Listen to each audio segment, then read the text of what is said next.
I woke up to something warm brushing against my thigh. At first, I thought it was just a dream, my body responding to some half-remembered fantasy. But when I opened my eyes and saw him standing there, my breath caught in my throat. It wasn't a dream. It wasn't my husband. I know how this sounds. I know what you're thinking. But before you judge me, you need to understand what led me here, to this strange, electric moment that changed everything. I used to be the woman who clutched, her morals like pearls, who never imagined she could betray the man she married. But temptation has a way of slipping in when you're at your weakest, when you feel invisible, untouched, unloved. What my stepson did while I was asleep left me breathless, and what I did afterward shattered the version of myself I thought I knew. I'm 31. I've been married for 7 years to a man most women would call a catch. David is stable, loyal, the kind of man who folds the laundry without being asked and remembers to pay the bills on time. He doesn't drink much, never cheats, and always comes home for dinner. On paper, our life looks perfect. But behind the photos on social media and the polite smiles at dinner parties, I feel like I'm slowly disappearing. It wasn't always like this. When we first met, I mistook consistency for passion. He courted me gently, treated me with respect. After years of chaotic flings and messy heartbreaks, it felt safe. But safety, I've come to realize, isn't the same as fulfillment. David touches me like he's performing a task, like foreplay is a checkbox and orgasms are some distant luxury we forgot we used to enjoy. It's been months since we made love, and when we do, I find myself going through the motions. I close my eyes and pretend I'm someone else. Somewhere else. He says he's tired from work, that he's stressed. I try to understand, to be patient, to be the good wife who doesn't complain. But sometimes, I catch my reflection in the mirror and barely recognize the woman staring back. She looks bored, hollow. It's not just about sex. It's the way he doesn't see me anymore. I could walk into the room wearing nothing but a silk robe, and he'd ask if I fed the dog. He listens, but he doesn't hear me. He loves me, I think, but without urgency, without heat. We don't fight. That might be easier, honestly. At least, then I'd feel something. But our marriage has become a quiet arrangement. Two people coexisting in the same space, fulfilling roles rather than desires. I scroll through old photos sometimes, not of us, but of me, before I became wife and stepmom, before I lost that glimmer in my eye. And that's when the loneliness hits hardest, because I'm not unhappy enough to leave, but I'm not happy enough to stay untouched. Some part of me, hidden deep beneath the surface, is aching, hungry. Not just for sex, but for connection. For someone to look at me like I matter, like I'm wanted, like I'm still alive. I never expected that someone would be under my own roof, and I certainly never expected what came next. His name is Jordan. He's David's son from a previous relationship, my stepson, though I never used that word around him. It felt too formal for the easy, awkward rhythm we developed when he came to live with us last year. He's 21, just starting community college, and had a rough patch with his mom that landed him in our spare bedroom just for a few months. A few months turned into a year. At first, I treated him like I would any other kid, cooking for him, asking about classes, making sure he had what he needed. But Jordan was never just any kid. He had a presence, something quietly self-assured about the way he moved through the house. He didn't talk much, but when he did, he looked me in the eyes with an intensity that lingered. It wasn't cocky or inappropriate, just aware. Like he saw something in me David no longer did. One afternoon, I walked into the kitchen in a thin tank top and pajama shorts. Nothing scandalous, just casual comfort. I didn't realize Jordan was home early. He was standing by the sink, shirtless, rinsing a glass. Our eyes met. He didn't look away. Neither did I. I felt my stomach tighten, a strange, fluttering warmth spreading through my chest. I mumbled something about groceries and quickly turned away, my skin prickling with guilt and something else, something dangerously alive. From that moment, the air between us changed. It was subtle at first. Little things. The way he started, lingering longer in the kitchen when I was there. The way our hands brushed when passing a dish or the remote. The way he'd glance up from his phone and catch me watching him. Neither of us pretending otherwise. One night, David fell asleep, early on the couch. I stayed up, sipping wine and flipping through a book I wasn't really reading. Jordan walked in, barefoot, in a hoodie and joggers. He sat across from me, silent for a long time. Then he asked, "Do you ever miss being seen?" The question hit me like a slap. I closed the book. "What do you mean?" He shrugged, but his eyes stayed on me. "You just seem like you used to shine more." I wanted to cry. Instead, I laughed softly and took another sip of wine. "You're too observant for your own good." He smiled. Maybe. Or maybe I just notice things other people don't. That night, when I went to bed, I lay awake for hours, replaying that conversation. Over the next few weeks, the tension only grew. I found myself dressing differently when I knew he was home, choosing softer fabrics, letting my hair down more often. I'd walk into a room and feel his eyes on me like a touch.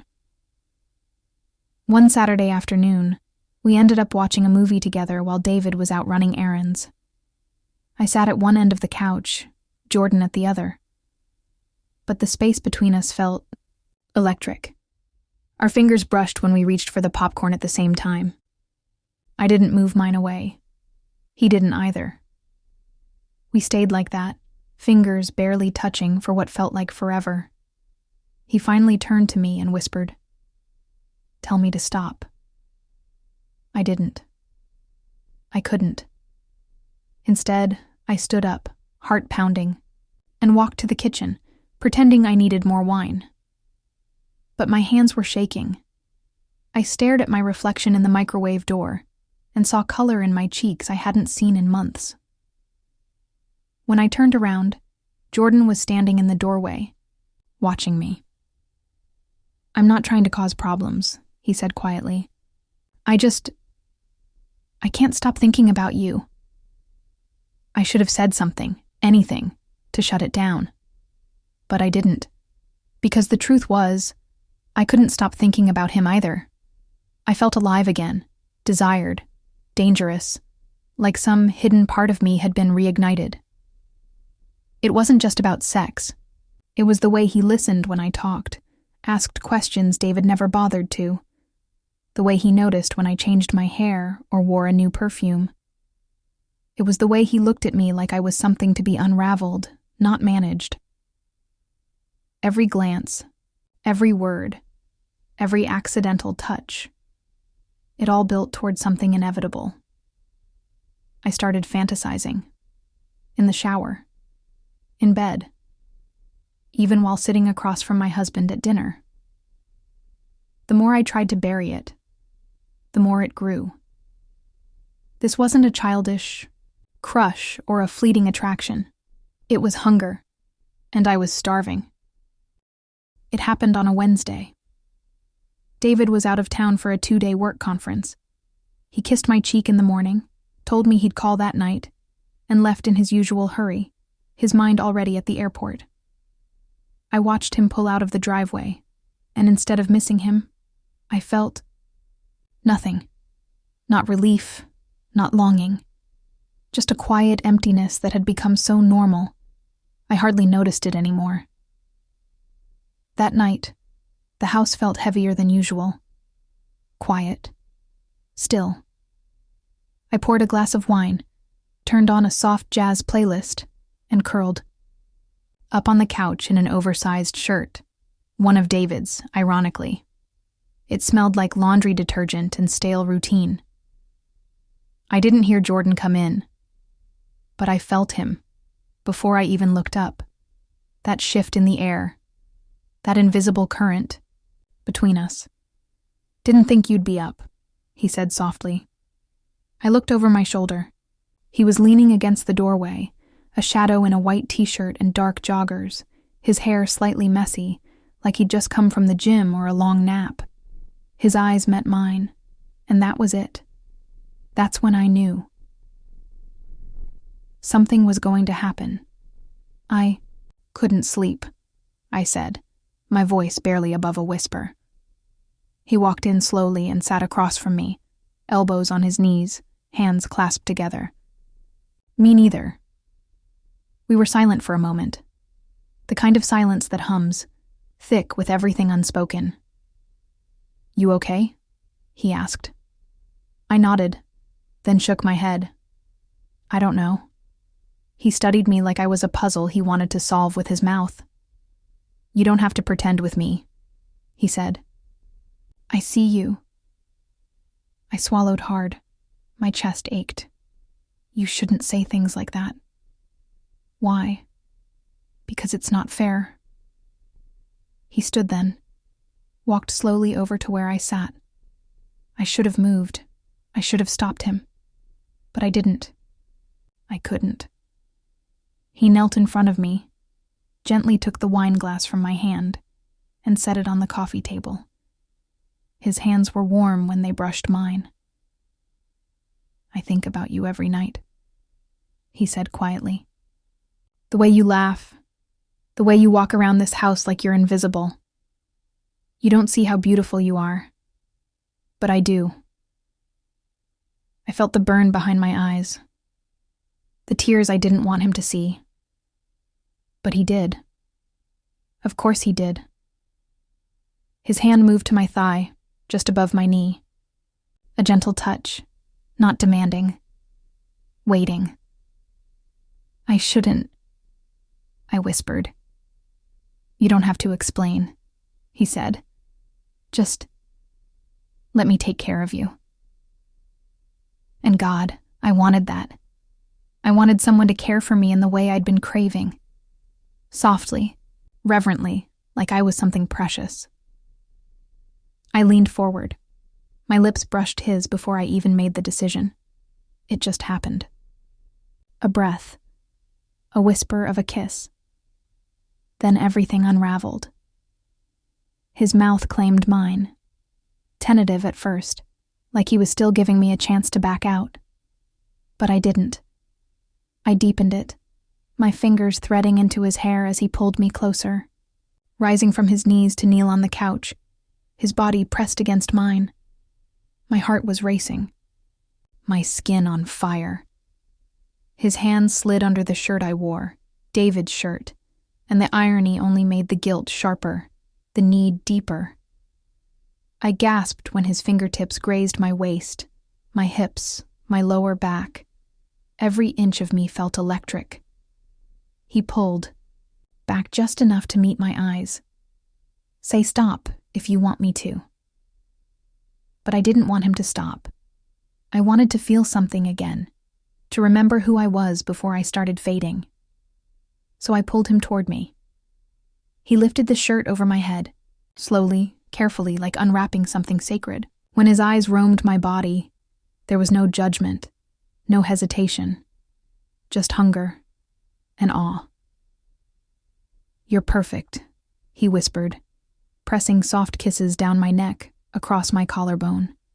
His hands cupped my breasts, thumbs grazing over sensitive skin, making me gasp. I had never been touched like that, not even in my marriage. With David, it was always predictable, routine. But with Jordan, everything was raw, new. Every kiss was a question, every touch, a revelation. When he leaned in to take my nipple into his mouth, I arched into him, my body begging for more, for all of it. He explored me slowly, reverently, as if memorizing me with his tongue, his fingers, his breath. I reached for his waistband, tugged his joggers down, and he stepped out of them. I gasped softly when I saw him, hard and ready, but it wasn't just about size. It was the way he looked at me while I stared, his eyes filled with a mix of desire and tenderness I hadn't felt in years. He laid me back against the couch, settling between my thighs, his fingers exploring gently before he entered me. I cried out, not from pain, but from the sheer shock of feeling something so deep, so real. It was slow at first, deliberate, our bodies moving together in quiet, rhythmic waves. He kissed me constantly, my mouth, my shoulders, the hollow of my throat, as if trying to tell me something with every touch. My hands clawed at his back, holding him close, terrified of losing the moment. When I came, it wasn't just physical, it was emotional. A breaking, a surrender. A silent scream from somewhere deep inside me, echoing out into the quiet room. And he held me through it. Afterward, we lay there, tangled on the couch, the air around us warm and pulsing. He traced lazy circles on my stomach, his breathing slowly returning to normal. I stared at the ceiling, tears slipping down the sides of my face. "I'm sorry," I whispered. He looked at me. For what? For needing this. He kissed my forehead. "You don't have to be sorry. You needed to feel. That's not a crime." But it felt like one, because as real and beautiful and undeniable as the moment was, it wasn't with my husband. The morning after, I didn't know how to look at myself. I sat at the edge of the bed, wrapped in my robe, staring at the pale morning light creeping across the floorboards. The house was quiet. Jordan had left my bed sometime in the early morning hours. I hadn't heard him go, but I'd felt the absence the second he was gone. My body still remembered his touch. Every place he kissed me hummed with leftover heat. But alongside the warmth, guilt spread like frost. David called around 8 a.m., his voice cheerful, casual. He told me the hotel was nicer than expected, and that the conference coffee wasn't half bad. He asked if I had plans for the day. Said I might go for a walk, maybe clean up the garden. I lied with such ease it frightened me. When he said, "I miss you," my throat tightened. I said, "Me too." Another lie. That night, when David came home, he brought me flowers. A small, sweet gesture. Tulips. My favorite, even though I hadn't told him that in years. I wondered if he had remembered, or if he just got lucky. He kissed my cheek. I flinched, barely, but enough to feel it. He didn't notice. Dinner was quiet, filled with the soft clink of silverware and casual updates about work. Jordan ate in his room, claiming he was behind on an assignment. I didn't look at his door. Once, though, I could feel the weight of him behind it. Later, in bed, David reached for me. It was clumsy, unspoken, a hand on my hip, his breath warm against my neck. I froze. He kissed my shoulder. "You okay?" "I'm just tired," I whispered. Another lie. I wasn't tired. I was haunted. He pulled back, gave a quiet sigh, and rolled onto his side. I lay there beside him, staring at the ceiling, feeling like a traitor. But the worst part? I didn't regret what I'd done. I didn't regret the way Jordan made me feel, alive, seen, wanted. I didn't regret the way he took his time, as if I mattered. I didn't regret the ache he pulled from my bones, or the way my body bloomed under his touch. What I regretted was that it hadn't happened sooner. And yet, the guilt clung to me, thick and sour. Not because I betrayed David, but because he didn't deserve this. He was a good man, a decent man. He had never hurt me, never yelled, never strayed. He just stopped reaching for me. He loved the version of me who made dinner, who folded laundry, who smiled at his coworkers, and remembered to buy the toothpaste he liked. But he didn't see the woman inside me breaking. He didn't see the hunger, the ache, the coldness that spread from being untouched for too long. Jordan did, and that was the truth I couldn't run from. That I had let another man into a place David hadn't touched in years, not just my body, but my soul. The next morning, I caught a glimpse of myself in the mirror. There was color in my cheeks. I looked different, not happier, not freer, but undeniably more awake. Jordan didn't act any differently around David. He was careful, polite even. But when our eyes met in passing, there was a flicker, a memory, a silent recognition of what we had done. And in that shared silence, I realized something painful. This wasn't a one-time mistake. It wasn't over. Because what we'd started wasn't just lust. It was a crack in the foundation of everything I thought I knew. A quiet rebellion against the slow death of my own desire. That night with Jordan had broken something open in me, and I didn't want to close it, even if it meant losing myself, even if it meant betraying the man I promised to love. Because for once, I felt real, and I wasn't ready to let that go. The days that followed blurred together. Dinners, dishes, the soft hum of routine wrapping itself around me like a familiar, suffocating quilt. David remained kind, predictable. He kissed me every morning, asked about my day every evening. Nothing changed. Except me. Inside, I was a storm. I kept expecting something to shift, to feel overwhelmed with guilt, to wake up crying beside my husband and beg forgiveness, to fall back into the safe arms of who I used to be. But instead, I felt suspended, caught between two versions of myself, the woman David married and the one Jordan awakened. I didn't sleep with Jordan again, not right away, but we spoke, in passing, in fragments, in glances that said everything we couldn't out loud. One night, I walked past his door and paused, just long enough to hear him breathing on the other side. I almost knocked. Almost. But I didn't. Because the truth was, I didn't know what I wanted. Or maybe I did. And I just couldn't face it yet. One afternoon, David sat next to me on the couch and laid his head in my lap. Something he hadn't done in years. He looked up at me like he used to, when we were younger, when love was loud and bright and foolish. "I feel like I'm losing you lately," he said quietly. My throat clenched. I stroked his hair, the same way I used to. I wanted to cry, to scream, to confess everything. But instead I said, "I'm still here." And maybe I was. Physically. But parts of me had drifted far, far away. That night I stood in front of the bathroom mirror for what felt like hours, studying myself, tracing the lines around my eyes, the softness in my jaw, the flush still blooming in my skin whenever I thought about Jordan. I didn't know what the right decision was. I didn't know if there was one.